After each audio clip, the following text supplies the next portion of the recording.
There we are. Okay. Ladies and gentlemen, I can't tell you how pleased I am to be back in Finland. It's been several years since I was here last, and I've always loved my visits. I've loved the Finnish people, and I would just like to do a little bit of research here, if you don't mind. How many of you folks, by holding your hand up, this is not holding your hand up, this is holding your hand up, okay? How many of you people here consider yourselves to be skeptics, real skeptics? Let's see. Oh, look at that. Oh, that's very healthy. Thank you. Now, how many of you, there are some in the audience, I'm sure, how many of you are magicians, amateurs or professionals, one or the other? I see a couple of hands. Okay. So I'm among friends, skeptics and magicians, my goodness. Now, I've got to admit right off the bat, I'm rather embarrassed at the fact that I don't speak your language, but just about everybody in Scandinavia, and particularly in Finland, does speak my language, and I'm very grateful to you for that very cause. And I also have an announcement to make. I hate to make this. It will disappoint many of you, I know. I will not this evening be featuring my famous naked dance on fire. Well, I know that a lot of you are disappointed at that, but for some reason or other, in the last 30 years or so, there hasn't been much call for it, I must admit. So I will not be doing that tonight. But I have a happy announcement to make to you.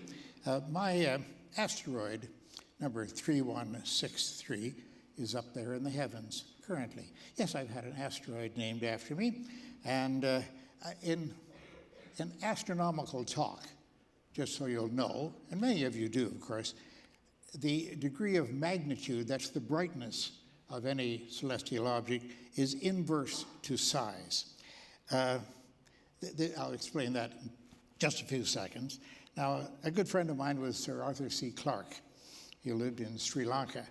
And one morning, a Monday morning, I learned from the International Astronomical Union that Asteroid Randy had been named on a Sunday. They called me on a Sunday, and I was all excited over that. I couldn't wait till the next morning because I had a date to speak with Sir Arthur C. Clarke via telephone. So I called him, and the first words out of my mouth were, Sir Arthur, you won't believe this. They've named an asteroid after me.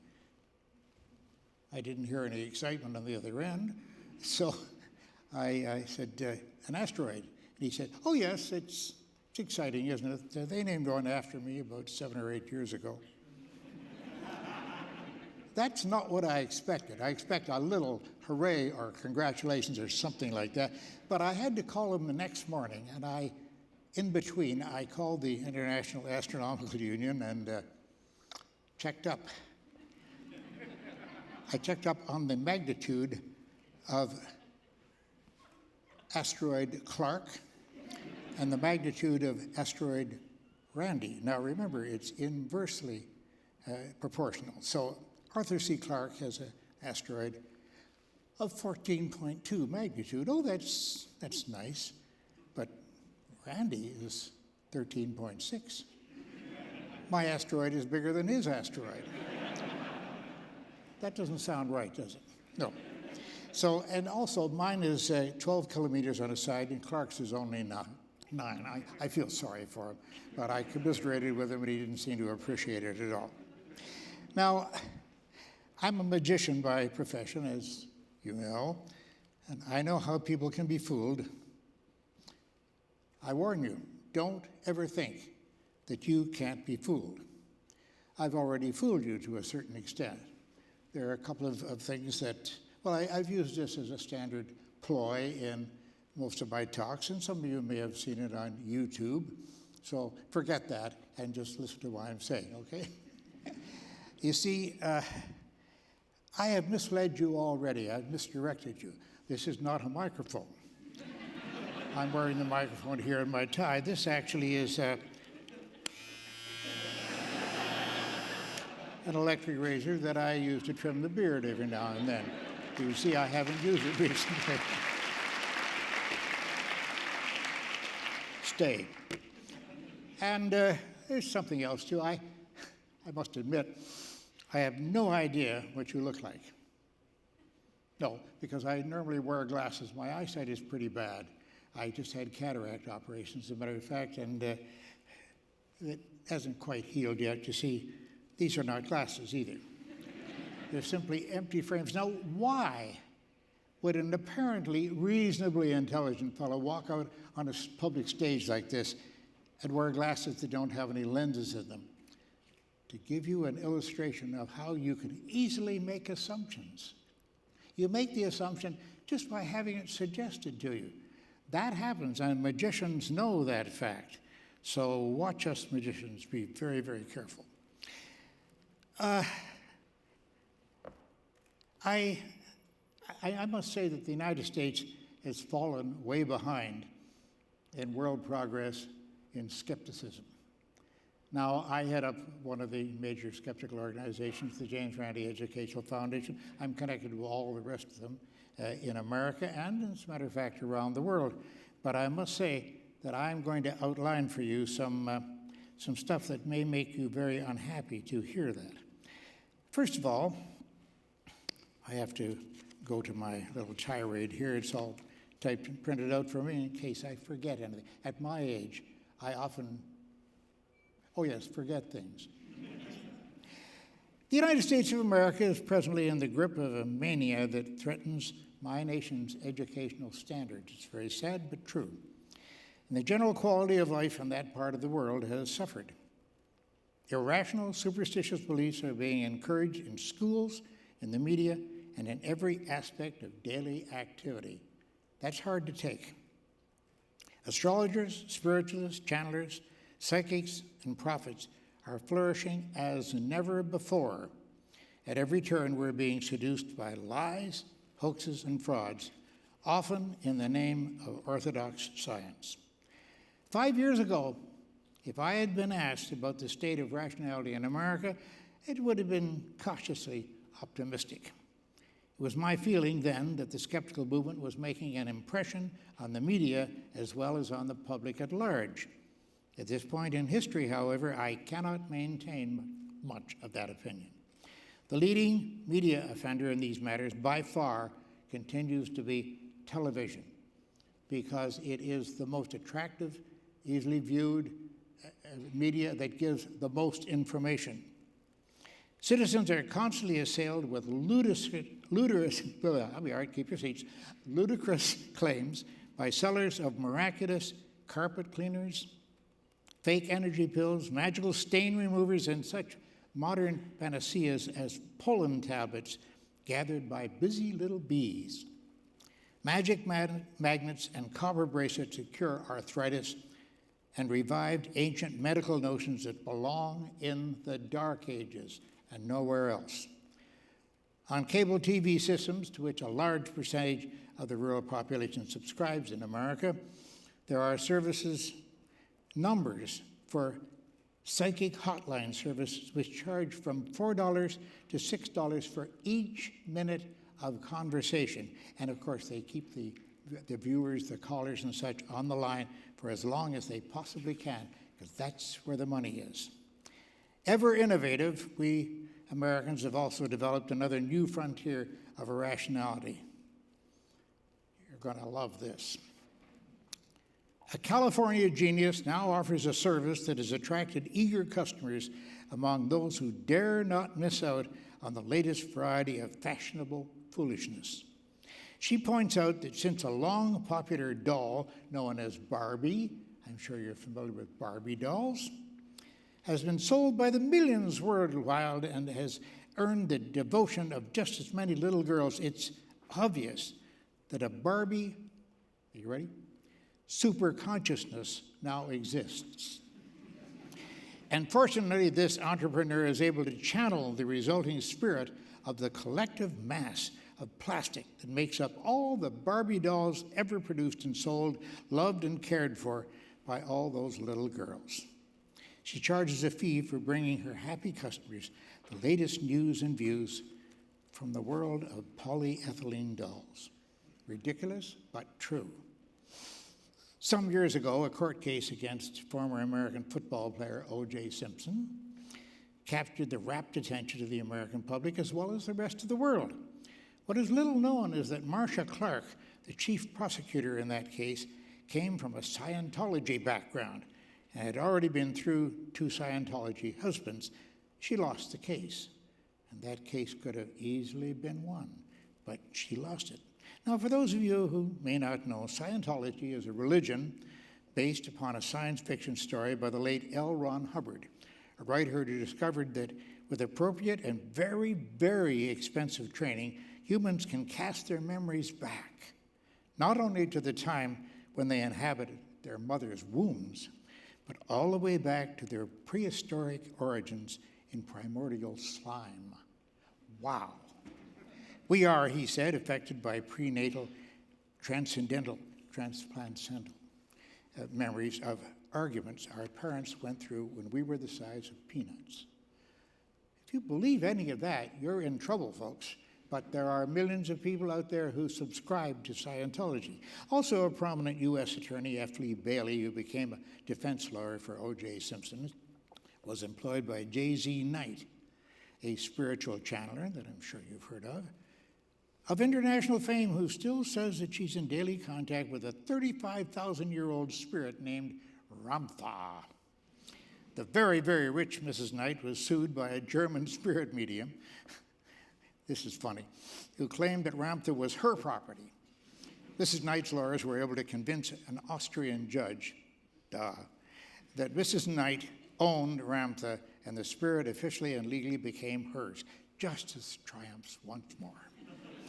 As for the fictional spirit Ramtha and his posthumous influence in the U.S. government, the Federal Aviation Administration chose from among 200 competing contractors to hire a disciple from the Ramtha School of Enlightenment to instruct federal air controllers in the United States. These are the persons directly responsible for air safety in the USA. One can only now imagine a controller denying landing rights to an aircraft that could interfere with a UFO asking for landing priority. I wouldn't be at all surprised. The cost of this esoteric farce to the American taxpayers, I'm one of them, teaching air controllers to listen to someone who's dead for 35,000 years old, $1.6 million, if you can believe that. That's from my tax money. I had to pay part of it. Many Americans pride themselves on the strict separation of church and state, a privilege not really enjoyed in all countries, I must note. Yet taxpayers' money is frequently used to pay for such religious notions as exorcism. Recently, a clinical psychologist billed the state of Arizona $90 an hour for treating the demonic possession of a 10-year-old boy, when a man in New York hacked his wife to death because she was not sufficiently devout. That's a dangerous thing. A state psychiatric hospital prescribed an exorcism for him and was floored by the $12,000 bill that the officiating priest then submitted to them. Even the ultra-conservative Boy Scout movement in the USA has been infiltrated by the Scientologists. A few years ago, their Lifetime Achievement Award was presented to the late L. Ron Hubbard for, quote, his humanitarian works for the betterment of mankind, unquote. The mayor of Los Angeles, numerous sports figures and movie stars, and the actor who provides the voice of the popular TV cartoon character Bart Simpson were on hand for this important ceremony. And incidentally, you should know this, the Boy Scouts of America do not admit any child who will not assert his belief in a supreme deity. As I mentioned, one of the biggest and most booming industries in the U.S. today is TV evangelism, particularly the sort that deals with faith healing. A few years back, I uncovered the methods used by a number of these swindlers to convince their audiences that they could speak with God. I appealed to the state attorney in California to stop one practitioner of this fakery, Reverend Peter Popoff, and the attorney declined to do so. Therefore, I went over his head. I put it all on a popular TV show. And here's how it looks. Let's play that video, please.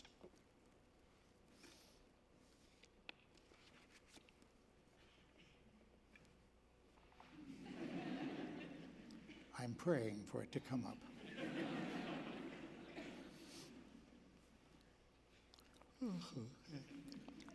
I do tap dancing too, but I don't know that I could quite handle it right now. The second cut on the video, please. It follows the one you already showed.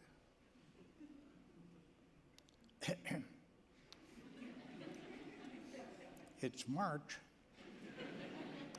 April is coming. No. May? I have no idea. I can't tell. It'll be here.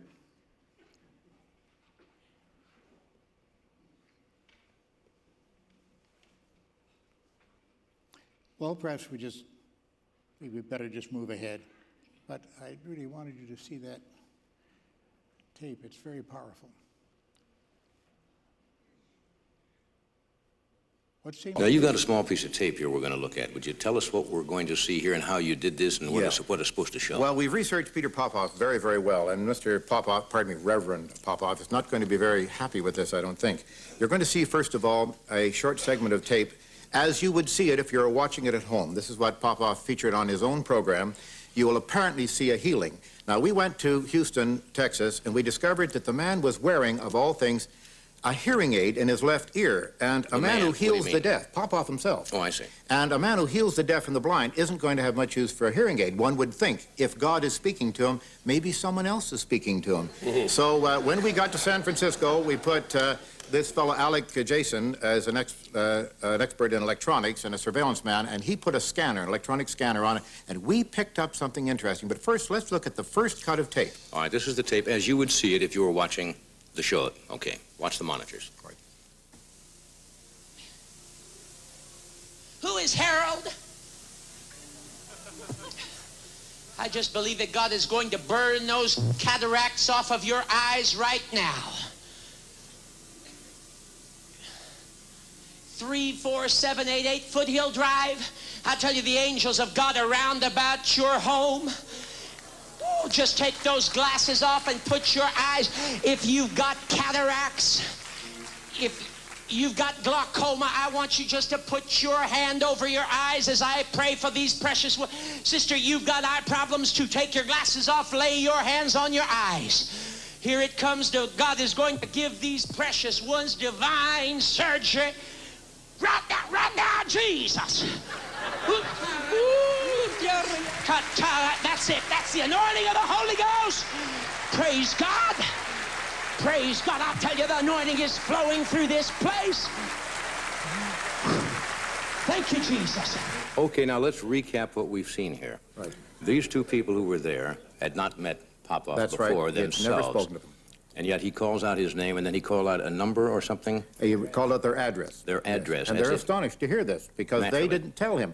But what you don't know is that his wife has been touring around the audience, getting into conversation. Is Jesus going to heal you today? I see. Where do you live? This kind of thing. And they've filled out healing cards in advance of the program and handed them in. They're now backstage, and someone is sitting at a transmitter backstage. Let's see that same segment again. But now you will have the advantage of knowing what Peter Popoff is hearing in his left ear through a hearing aid. Jerry Reed. Is it Jerry? Reed. Reed? Is it Reed? Jerry Reed? It's a woman. She's praying for her husband, Harold. Who is Harold? He's got cataracts. I just believe that God is going to burn those cataracts off of your eyes right now. They live at 34788 Foothill Drive. 34788 Foothill Drive. I tell you, the angels of God are round about your home. Just take those glasses off and put your eyes. If you've got cataracts, She's got eye problems too. you've got glaucoma, I want you just to put your hand over your eyes as I pray for these precious ones. Sister, you've got eye problems too. Take your glasses off, lay your hands on your eyes. Here it comes. God is going to give these precious ones divine surgery. Right now, Jesus.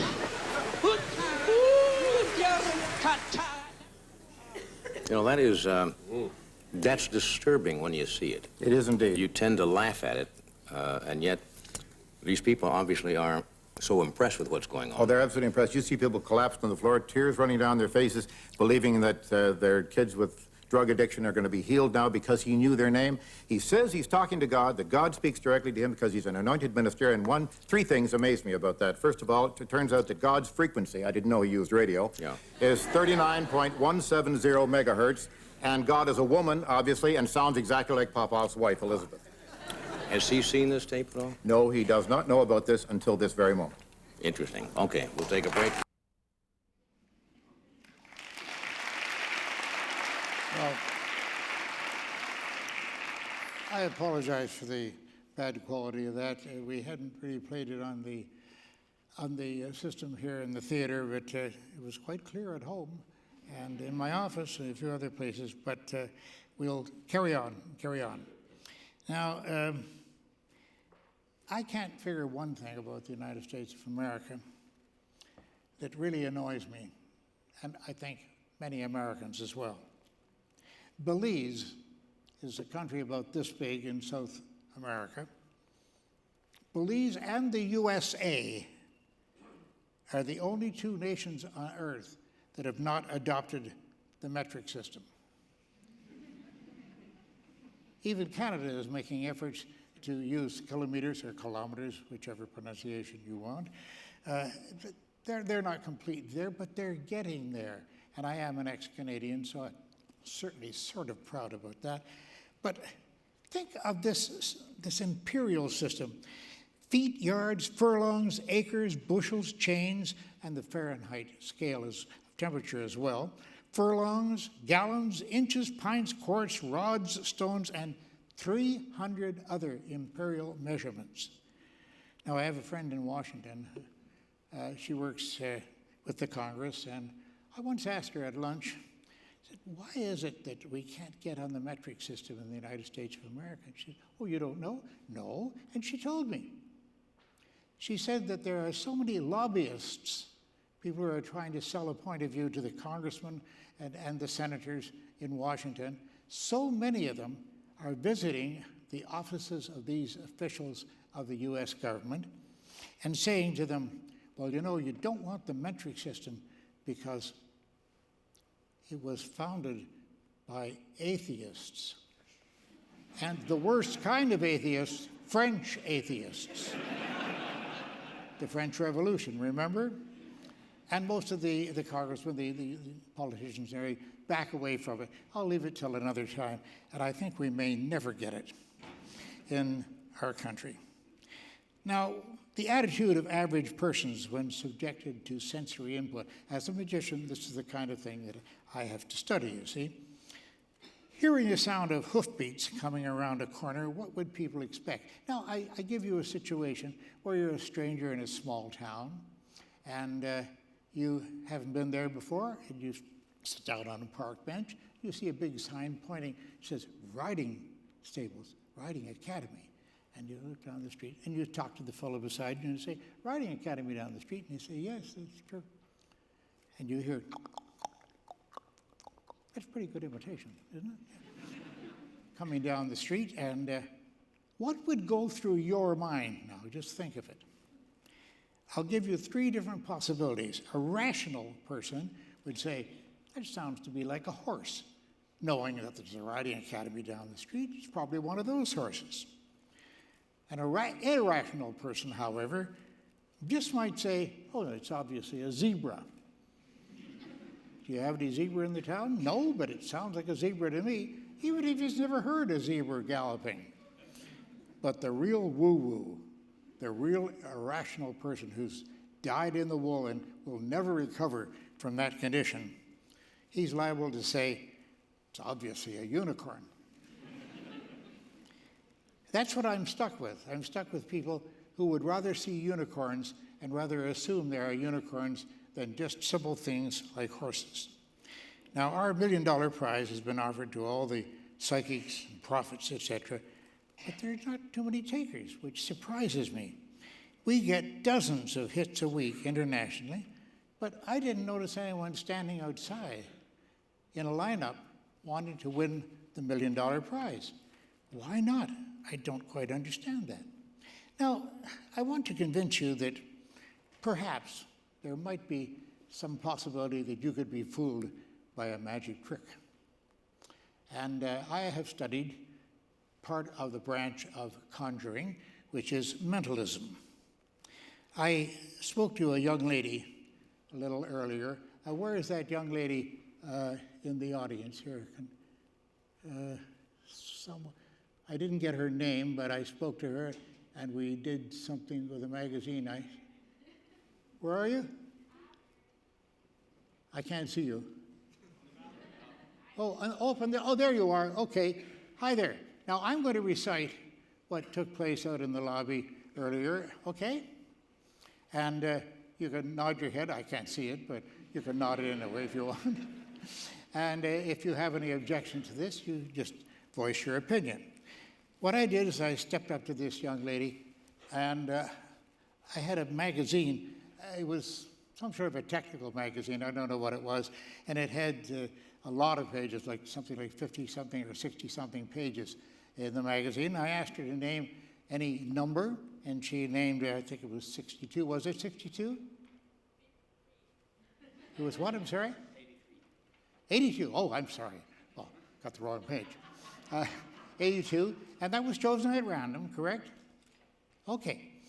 Then I asked you if you would be kind enough to step over to the side so I couldn't see you, and just run your finger around to the page and stop any place at all. And you did that, am I correct? Okay. After doing that, and I didn't see what you did, of course, right? Okay. I asked you, oh, by the way, I have to ask you now, do you remember what that word was? Good.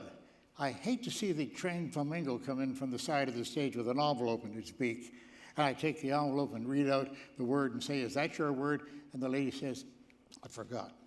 I really hate that, you know, but you do remember what the word was. Okay.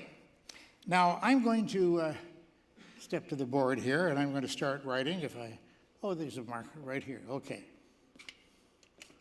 Here we go. I'm going to start writing.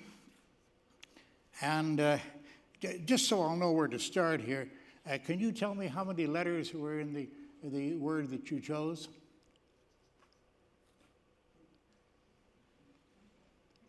8. Hello? 8. Okay. I'm not that strong, as you probably noticed. Getting the top off a magic marker is a job. Okay, I'm going to start writing here.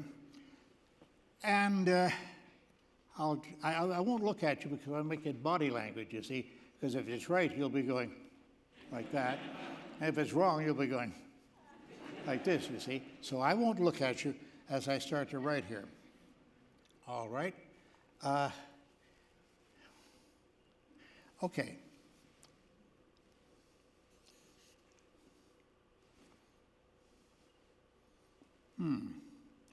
It was an English word, was it? Oh, I'm very glad to hear that. Well, this is not making much sense.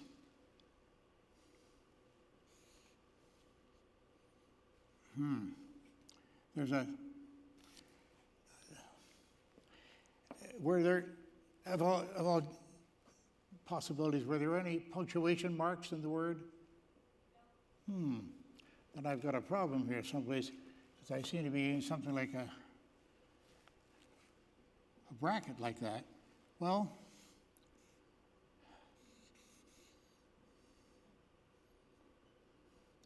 no, there's no word that I know that has. No, that doesn't make any sense at all. I must ask you then, what was the word that you freely at random chose from the magazine. I'm sorry? I can't hear that. I'm Channels. Okay, sorry.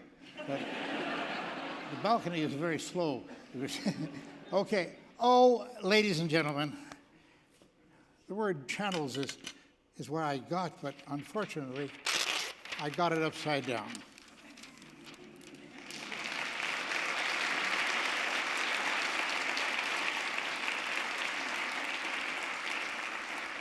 Now, seriously, here's a question.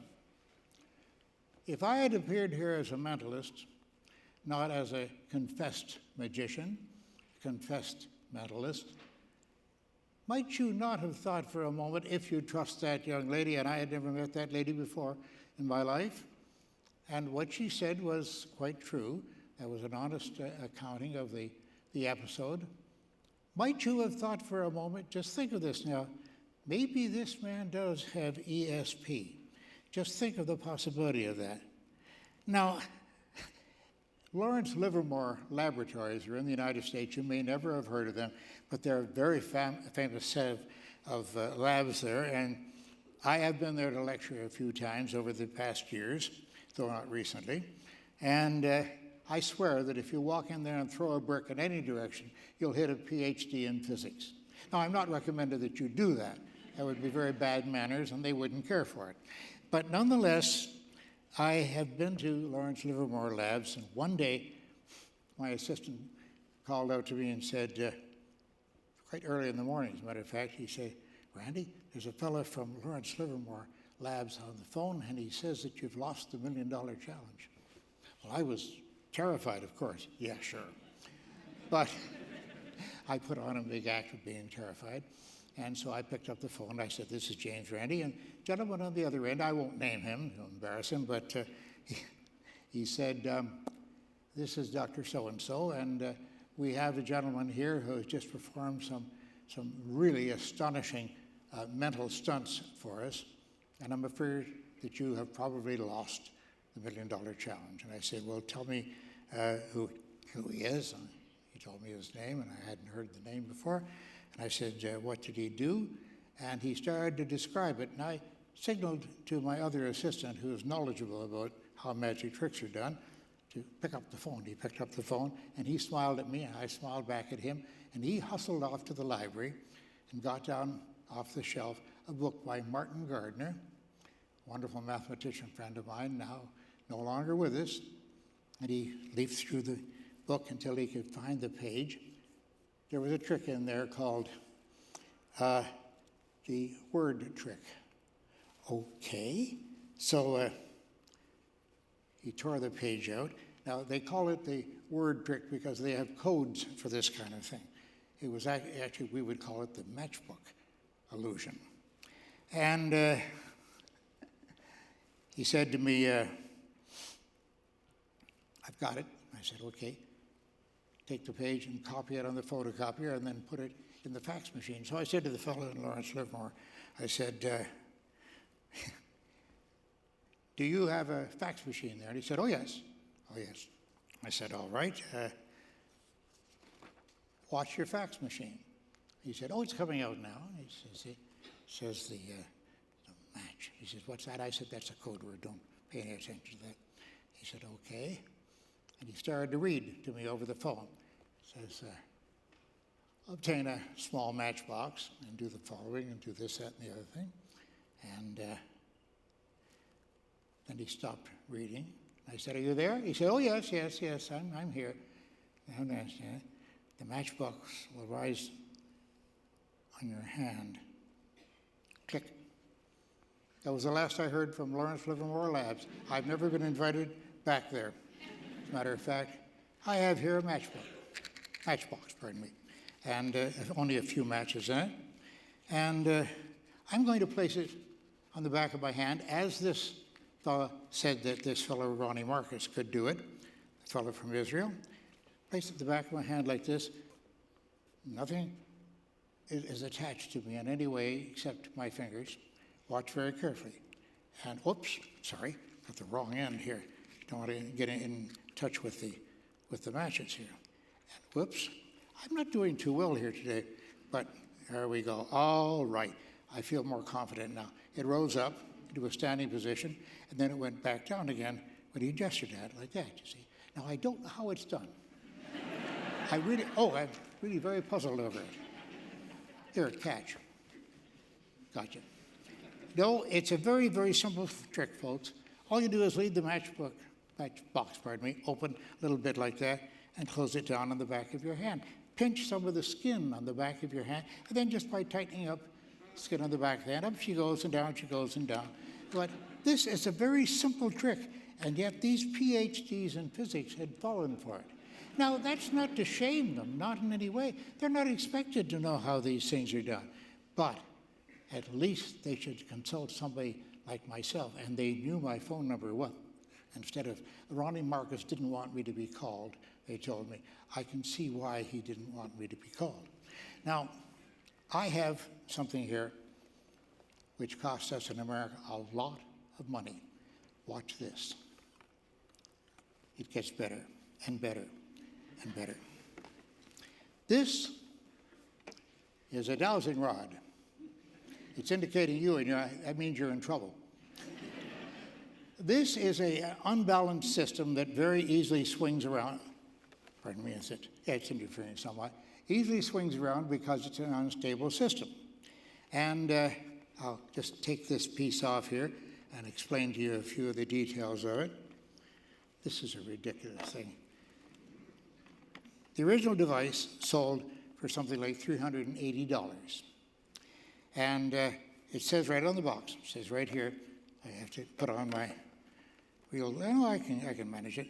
It says, there are no user serviceable parts inside. Opening the case will void any warranty or guarantee or return option. I guess I've lost my money. Oh, actually, this came from a collector friend of mine. And I'm going to open it up to show you what's inside. But just before I do that, I'll show you one feature of it, which I find rather interesting. This is a brass container, and with great force, you can unscrew it. And when you unscrew it, you find that it is filled with green sand. And there's another object in with the green sand. You empty it out of the table, and you find a used 100 ohm resistor, all curled up, not connected to anything, just laying in the green sand. So I took that sample of green sand, I went to my aquarium shop, and I compared it with the standard aquarium green sand. It was actually identical. I'm sure they got it from the same shop. So how is this detecting anything? Well, let me show you further horrors here. I've just taken it apart, and here are the insides. What I'm showing you here is a tangle of wires and a circuit board with resistors and capacitors and various little diodes and whatnot in there. This actually is a circuit board. I read the serial number off here and I looked it up. It's a circuit board from a very early model of RCA remote control for a television. None of the parts are connected. In fact, most of them are clipped, and some of the resistors have been taken out because they wanted the high precision resistors that are in there. This was purchased for about $3 or $4 in a secondhand store or an electronics store, and they are used by kids who want to make circuits, you see. The antenna connection is right here, and that's what this rod here is supposed to be connected to. It screws in there, but it's just sitting up in the air, not connected to anything. This is the kind of thing that later, ladies and gentlemen, sold for up to $30,000 in various Mideast countries. It did that because it had to go through the hands of several politicians along the way, and each one of them got their cut. And pretty soon it was so expensive that only the US government could buy it, and they bought it for people in various countries over there to find munitions, to find explosives. And a lot of people, we know of several hundred people, were killed by the subsequent explosions that resulted because this machine didn't work at all. And yet we are involved in such things, and we should not be involved. I don't think it's legal for us to be involved, but there we are. Now, medicine. This is a favorite subject of mine when it comes to crackpottery. Homeopathy. Many of you are familiar with it, I'm sure. I've studied it in great detail. Homeopathy is simply diluted medicine. Diluted to the point where there's none of it left whatsoever. And one of the basic rules of homeopathy says, the more dilute it is, the more powerful. Think about that. The more dilute it is, the more powerful. Now, it's equivalent, really, technically, it is equivalent to taking one aspirin tablet, 325 milligrams, acetylsalicylic acid, throwing it into the Atlantic Ocean, literally, and stirring it. Where you get the stick to stir it, I have no idea. Don't trouble me with that. And then 2 years later, when the waters of Earth have circulated sufficiently, going in there, taking a few drops of it, put it on your tongue, and be cured of a headache. That's what it's equivalent to. Now, I know this because I actually turned this over to some scientists who could do the mathematics for me. Oh, I must tell you that a Florida gentleman died of an overdose. Yes, he forgot to take his medicine. He died of an overdose. He forgot to take his medicine. That's as dilute as you can get, folks. That's a zero dose, you see. But that is such a farce. Homeopathy is and always has been a farce. I have handled this subject for many years now, and the advertisement on the label says natural. Oh, it's natural, all right, but so is gravel and bird poo. And I don't eat either one of those myself. Now, I have a little demonstration here that I'd like to work for you. This is a clipping. It's a clipping that didn't get into my clipping book because I found a better account of it and one that had a little picture of me as well. So I saved that one in the clipping book. But there are, I don't know, a couple of hundred words here, I would say. This is about the Gaza Strip. It's a long story. And I cut it short because it was much longer. I couldn't accommodate in this envelope here. I'm going to ask someone to volunteer for me. Yes, sir, you're sitting right there. You don't have to move. You can volunteer to tell me when to stop. I'm going to move the scissors. Try not to stop me right there. I'll cut the end off my finger, all right? I'm going to ask you to, just as I do this, at any time at all, you can tell me to stop. And when you tell me to stop, I will stop, ask you to check that, and then I will clip the newspaper clip. And where I clip, you'll be able to choose the word. It'll be permanent. There's no doubt about it whatsoever. Watch this now. So any time at all. Stop. Okay. Shall I clip there? Sure. Okay. Clipping, and there it is. Okay. Oh. So, this is not a very straight clip, so I'll just cut a little bit of it off here, pardon me, just to straighten it out. That's much better. Okay. Now, would you come forward, please, and take the clipping from my hand. And you can see the place where it was clipped there. Now, I want you to choose a complete word. Don't choose any word that got a clip taken out of it or anything like that, or any word that's indistinct. Would you name a word from that line, please? Should I? Yes, please. Effort. I'm sorry? Effort. Where is that word? You have it? No, I mean from this line where I cut. Okay. Oh, okay. Yeah. I didn't see that word there. Underscores. Underscores. I see. Now, you've been sitting in this chair, and you've seen the stage here. Do you see an envelope stuck over there? Would you kindly disengage that envelope? Open up the envelope, if you'd be so kind. You can rip it up, I don't care. Yes, it's got a business card in there, and it says on the business card, in a good loud voice, would you read it out, please? Underscores. No, that's not what it says. Read the whole card, please. That a randomly chosen word will be underscores. signed by James Randy. Am I correct? Thank you very much for your help, sir. I appreciate your help. Now,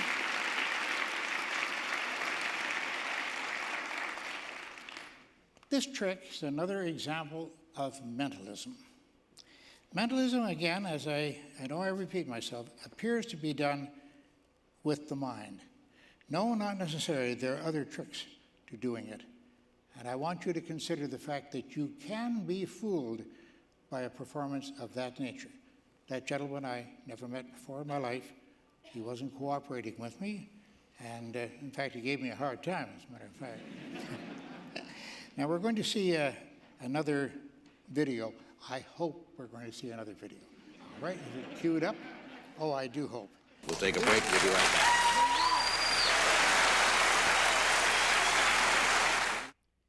Yes, let me say hello. Let me say a few words about it, if I may.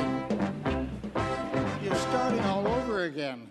Yes, try to find the third clip, okay? Someplace in there. This is a clip on what we call in the trade psychic surgery. It's supposed to be something that is done with the bare hands, and they appear to reach into the bodies of the victims they have on the table. And in doing that, they seem to be able to cure diseases and remove deadly tumors from inside the body. This is not true, as you might suspect. And on the Johnny Carson show that you saw previously, I actually was involved in doing a couple of demos of how it looks when you go to the Philippines and see it done, and risk your life in doing it, of course, too. I rather overacted on it, and you'll see me getting a bit of a laugh in the middle of it because I saw that my audience was quite disturbed about it. And actually, it's a pretty bloody thing. Don't take it seriously. The gentleman on the table is not suffering at all. In fact, you see him laugh at a certain point there. So you know that he's an actor. He was just somebody I chose from the audience at random before the show started, and we got him on the table. I think this is probably the tape. Okay, let's play this tape, see whether it is. Okay, I want to point out again for the people who just might have joined us. For the people who might just have tuned in, a little word of warning here. If you have a queasy stomach, the sight of blood bothers you, we suggest you don't watch this. This is James Randy, who's going to give you an idea of what the psychic surgeons in the Philippines actually do on people who go down there and pay good money. You all set? Indeed. All right, we have our patient. It's all yours. Okay. Now, this is the time to look away if you need to, because it's going to get a little gory from now on. The psychic surgeons of the Philippines are, how are you feeling, Sandy, okay? Everything's fine. They're pretty heartless folks. They just don't much care for the feelings of people. They don't certainly care for their health at all. And, of course, they're not in any way trained to do this sort of thing. They just put on an act as if they are trained. Now, what you're about to see is a bare-handed operation which appears to take place by actually penetrating the body. Believe me, what you're seeing is strictly special effects. It's sleight of hand and nothing more. And this is the way it looks.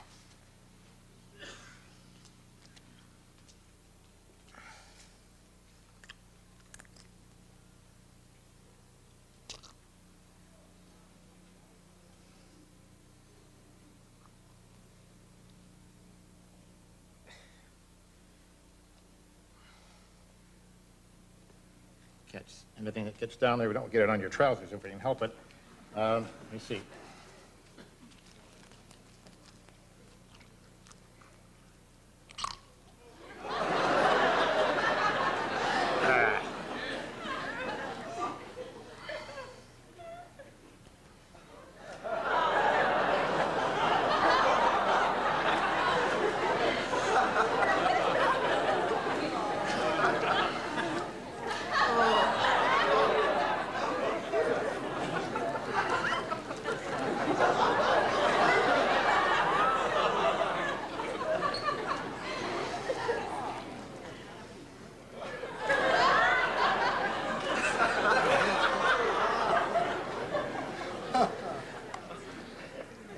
This is terrible. It's getting worse and worse.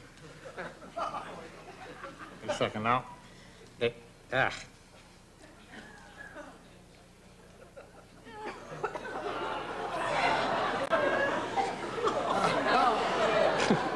Oh, no, that doesn't come out.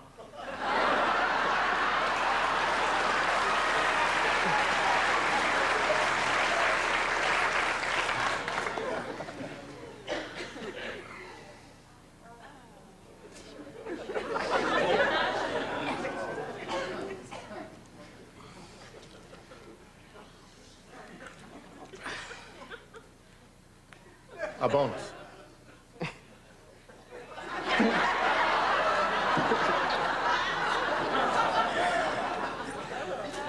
That's a bit better. Just a second. Just 1 second now. Maybe better for you. You don't feel any better?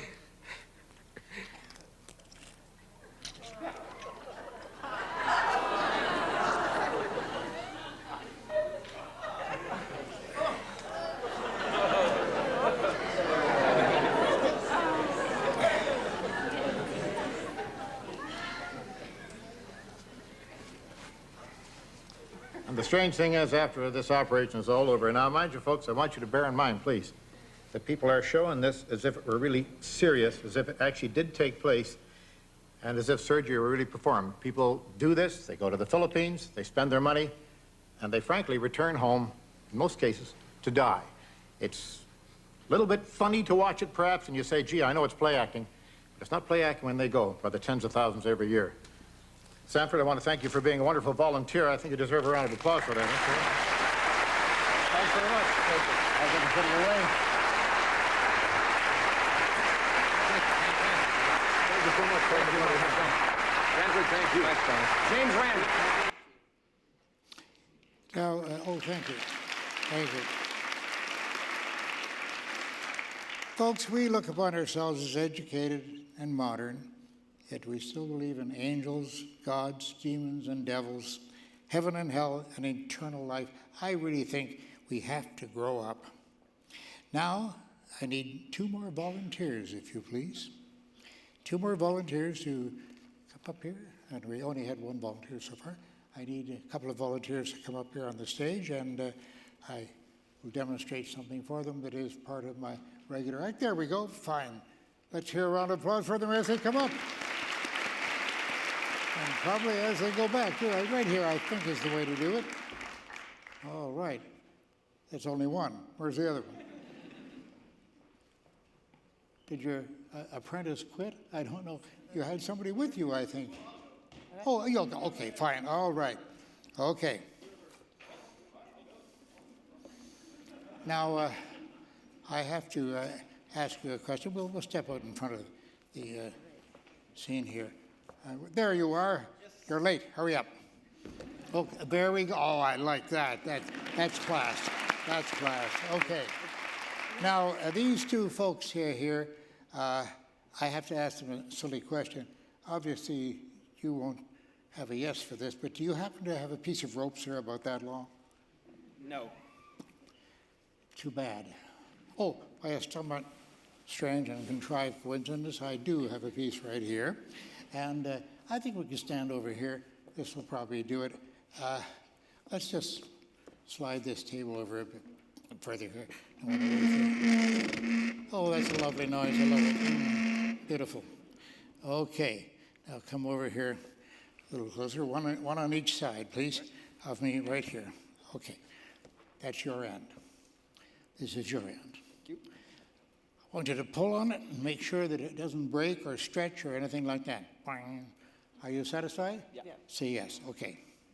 Now, I will remove this cheap wristwatch from my hand here because it may interfere, and I wouldn't want to break it.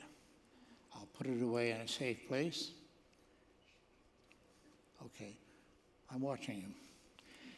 And I'm going to ask you, using this piece of rope, see if you could tie my hands together, one on top of the other, like this, using this rope, okay? You hold onto your end again here, please. There you are. And would you hold onto that? Pull on it very tightly. Oh, the pain. The pain. I'm only exaggerating. Pay no attention to that. Bring it around on top and tie a nice knot on there. Don't catch the suit in the knot or I'll have to buy it. Heave on it. Oh, no, that's not tight. Come on. Really, no, tight. I want it. There you go. Now put another knot on top of that. Yes, please. All right. There you go. Okay. Is there room for another knot? Yeah. Okay, why not? Okay. Oh, this is difficult. Oh, yes, it is, I'm sure. Okay. Special rope. Now, I'm going to try to remove my hands from the rope. I do this in my standard escape act and such, but I need you, if you just stand a little bit closer to me. No, over here. Yes. Oh, the rope seems to have fallen off. How about a big round of applause for the rope? Thank you very much, sir. Thank you for coming up. Thank you, ma'am. Thank you. Pleasure seeing you. Thank you so much. Now, simple little tricks like this are things that sometimes get people thinking in the wrong direction. And I get very worried about that. I must tell you an event that beautifully illustrates how skepticism has been an integral part of my long life. I've never been able to discount what at first seems to be a fanciful story ever since my paternal grandfather told me how his own father learned to respect such tales. My grandfather was an only child, and at age 12, he moved with his family from Austria to Copenhagen, Denmark, and they became Danish citizens. Now, he had been trained somewhat in the Danish language, but he was an only child, he was very shy, and he had a very hard time at school. They took up residence on a street that bordered the large park that still holds the Royal Palace, and George, that's his name, my grandfather, George's dad worked at the Royal Shipyards, that industry being a major activity of the country, of course. The family arose at a very early hour every weekday so that my great-granddad, I trust that you're following the family relationships here, could get off work by dawn, without his lunch, which his wife would lovingly prepare and give to young George, who was commissioned to deliver it to the shipyard on his way to school. Thus, his morning routine led him first to the shipyards and thence to school, for which he was never late, of course. But perhaps from being an only child, or due to his shy nature, or the rather limited acquaintances he had as a recent immigrant struggling with the new language, little George seems to have developed an imaginary companion. Now, we hear about this from psychologists, that sometimes lonely children will develop an imaginary companion. And he would like to regale his family about that every night at supper. He would tell them of Mr. Christian, a huge man with a black beard and a black mustache, riding a black horse, surrounded by men bearing drawn swords, yeah, sure, and monstrous dogs that were bigger than he, little George himself, but very friendly. Mr. Christian, he said, would regularly ask him about his family, even offering hints on how to treat colds and other minor afflictions from which his mother suffered, having been proudly told by George that his father worked as a shipwright. Mr. Christian even suggested that Mr. Zwingli, the father, might like to wish to ask to be transferred to a new area of the expanding factory. Now, that last suggestion annoyed the father enormously. The ghost was interfering with his family sanctity, you see, so he sat him down and read him the new rules. Though they'd been tolerant of the tall stories, there was to be no more mention of Mr. Christian, giant dogs, black horses, or men with bared swords. This imaginary situation was officially forbidden to come up again. And despite the boy's exclamations, the subject was closed. A year or so later, as Mr. Zwingli opened his evening newspaper, young George's eyes widened as he saw the front page. "Father, that's Mr. Christian." He was pointing to a full-page birthday portrait of His Majesty, by God's grace, King of Denmark, the Wends, the Goths, Duke of Schleswig, Holstein, Sturham, Dithenberg, and various other things, King Christian the Ninth of Denmark, and his Russian wolfhounds, which were bigger than little George. The very monarch with whom George Zwingli had been exchanging pleasantries as he made his own way through the royal courtyard shortcut every morning on his work to the shipyards. How my granddad loved to tell that story of vindication, and how his father's attitude about children's stories had rather changed. Many years later, on one of the many visits to Copenhagen, my friend Klaus Larsen kindly walked me through the very same path that my gramps had taken 120 years earlier. Thank you, Klaus. So in the interest of time and patience, I would like to move on to a small demonstration here, which you may find interesting. I certainly trust that you will. This involves ESP cards, and I will simply demonstrate for you the ESP cards. Meanwhile, I would need 5 people to fill these chairs. And while you're making your way up to the stage, anyone will do, just take a chair at random. These are ESP cards. They're made by the bicycle company in the United States of America, so they have standard backs on them. And they are 5 different symbols. The circle is made with 1 line. The plus mark is made with 2 lines. These 3 wavy lines are number 3, number 4 is the square, and number 5 is the 5-pointed star. These are the 5 that will be used in this experiment, and you'll notice that they are the same width, all the same width, the same thickness, and the same length. So they are identical in everything except the figure that's on there. We've only got 2 people? Oh, there we go, okay. And there we go, gentleman is making his way up.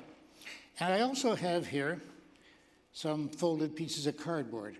These are very black, opaque cardboard that you can't see through, and there's a selection of them here. And a bunch of, oh, have I got envelopes? I got envelopes that'll satisfy everybody. So we got 5 chairs now? Okay. Now, what I'm going to do is I'm going to step over here, and you're going to have numbers from now on, okay? Yours is number 1. Yours is number 2. I'll bet you know what the third one is. Number 3, thank you. And number 4, and number 5, thank you. I hope I don't fall off the stage. I may grab onto one of you if I do, so try to save me if you can. Now, this is, I think, an interesting demonstration because these folks are holding cards that I handed them. You will forget the other cards. Don't think about them at all. Only think of the one that you're holding in your hand. Now turn the cards, each one of them, over, so you're only seeing the back. Okay. You can keep them in your lap, if you will. Now I've got a huge mass here of envelopes. I won't take them all across here. And I'm going to ask each one of you, shuffle them up, mix them up, randomizing each time, you see. I'm going to ask, first of all, we'll randomize the first feature. I want you to exchange cards with your neighbors. Move them back and forth so you are not holding the same card. Now, I'm not looking, so I can't see where they're exchanged. And, okay, that should be enough. That's the first degree of randomization. And each one of you, would you choose an envelope out of there, please? That looks like a good one. All right. And fold it out flat like that, okay? And take one, please. Anyone at all. That's good. Okay. 3 and 2 more. All right. You got it? And you have one as well. Okay. I'll take the top. Now, fold the flap out, as I did with this gentleman right here. And I'm going to give you, each one you can have a selection. I've got about 20 of them here of different shades of black, but they're all opaque. I want you to take one of these as well. I'll do it over your shoulder. It's a little easier, and I won't fall off the stage as easily. So just take any one of them. You got one? Okay. Oops, you took 2. Sorry. Only 1. Silly lady. All right, take one, please. Anyone? Thank you. And you get one. Okay. And you'll take one as well, if you'd be so kind. Okay. Now, we've taken random choices of envelopes and black cardboards and whatnot. Now I want you each, you don't know what card you've got now because you switched them around, right? Okay. Don't show the audience down there. Keep the card facing down. Make sure you don't let anyone glance at you. I want you to take the card and put it inside the black fold. Oh, good. You got the picture right away. Very good. We all go, okay. Then take that combination and place it inside the envelope when you've done that. Okay. That looks very good to me. Now, fold up I'll show you how to do it. You just fold up the little business on the back here. Fold it up like that. So they're parallel, okay? And, oh, you've gone right. Oh, no, didn't want you to seal it yet. Oh, no. Presumption, you see. No, I have to ask you to do this. Would you all please lick the adhesive? It doesn't taste all that great, I can tell you, but it's not that bad either. Just lick the adhesive there and then seal up the envelope. Okay? No, you, and put down the clip now. Pull down the clip, that's fine. Okay. Now that you've done that, I want you to exchange envelopes again. It's about the fourth or fifth degree of randomization that we've got going here. Yeah, any way you want. All right. Now, you may be keeping track of this, but I'm certainly not, of course. You got them all? Let me have all of them, please. Just pass them down. All right. Very good. Okay. Thank you very much. Now you can go home. No. Stay right where you are. Now, I have to get rid of some of this stuff here. Wait a minute here. Don't need all this trash sitting in front of me. I'm a little unsteady on my feet this evening, but I can't use that stick. It slides out, too. Now, I have a piece of wood here with a slot in it. Quite innocent piece of wood. And these are the 5 envelopes. 1, 2, 3, 4, and 5. I don't think they'll all fit inside this piece of wood. I said 60 centimeters long, and I don't think they did a very good job of it. Let's get these organized. Okay. Now, you each remember the symbol that you originally had. Okay? I'm going to place them in the slots here as best I can. This is, I heard a phone. As a matter of fact, when I heard that phone, that tinkling noise, I got an impression about this one. It's a very strong impression. I hope you'll forgive me for getting these mystical moments going for me, but it's the only thing I've got to really cling to, you see. All right, I'm going to ask this gentleman here to hold on to this envelope. Just hold it in your lap, okay. And I think, yeah, this board is supposed to be long enough to hold all 5 of these, but obviously it isn't, and I don't know why, but I could probably find out if I tried very hard. Now, I have another envelope here, and feeling the envelope, I get the impression of, oh my goodness, it's close to me. It's right here. Would you hold on to that envelope, please? All right. And I guess I'll take the center one here, and I'll try to get an impression. That's psychic music, you know. It's a dreadful thing, but what have I got going for me? You know, psychic music, forgive me, one little fault like that. And does anyone here get an impression that it might be for them? I don't know. Let's find out. I think it is. I'm not certain. And, oh, don't open your envelope. Don't you dare, or I'll give you such a shot. You have no idea. All right. This envelope belongs to, I'll put that one aside. I'm not all that certain about this one. And this one, this is pretty evident. This is the one that belongs way over here. And this lady here, you had this envelope earlier, but you didn't know that you had this envelope earlier. So take that and lay it on your lap, if you'd be so kind. And this one still bothers me.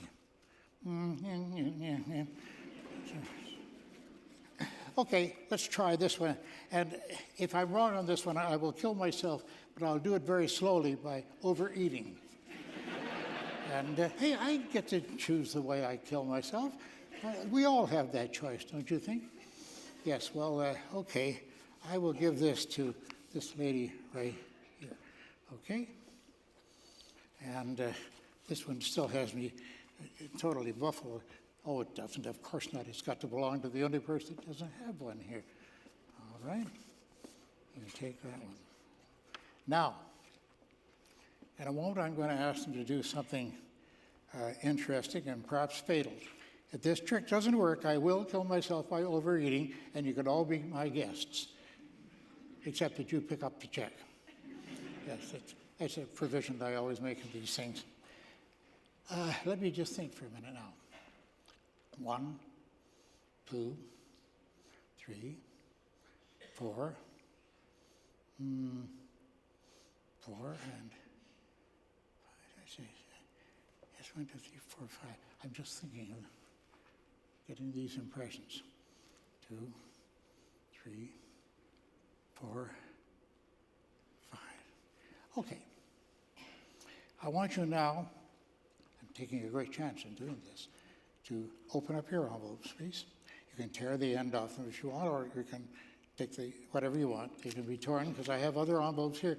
I've got lots of envelopes, as you can see, masses and masses of envelopes that you can use, or anyone can use for that matter. And would you kindly take out the card and open it up. You have the card, and when I say go, turn the card over. Please turn your card over. That card's right. He was number 1, remember?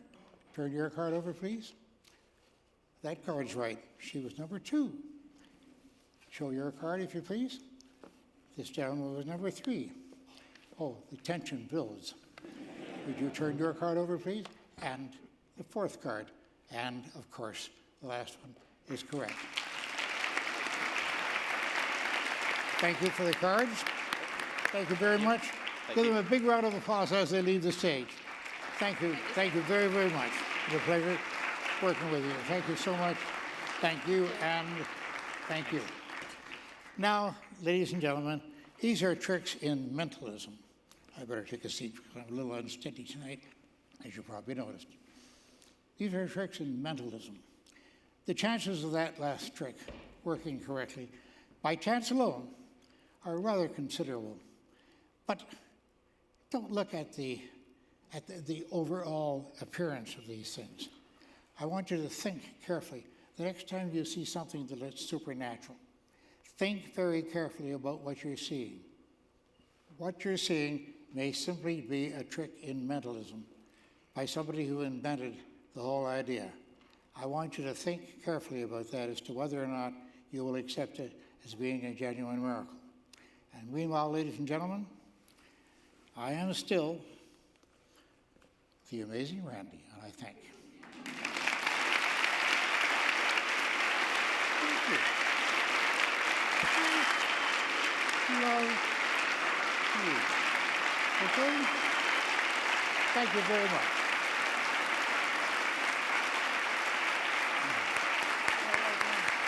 You want a picture of you and Yes, yes, please, yes. Thank you very, very much.